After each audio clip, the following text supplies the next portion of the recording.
আজকে আমরা একটা পার্কে এসেছি, ওটা শান্তিপুরে।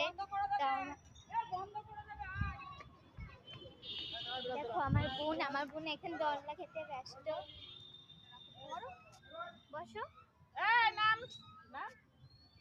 ও মানে দোলনা খাবে না, আমি অন্য দিকে যাই। তো দেখো পার্কটা কত সুন্দর, চারিদিকে গার্ডেন আছে, ওর মাঝখানে আবার পার্ক, অনেক কিছু জিনিস আছে। দেখতে পারো বাঘ, এই দেখো বাঘেরই একটা মূর্তি আছে। তারপর এদিকে আর একটা আছে গন্ডারের। এই দেখো এখানে আবার গন্ডারের একটা মূর্তি আছে, দেখছো? পার্কটা পুরো বেশিরভাগ গার্ডেনে ভর্তি, গার্ডেনের মধ্যে ছোট একটা পার্ক। এই পার্কটা শান্তিপুরে।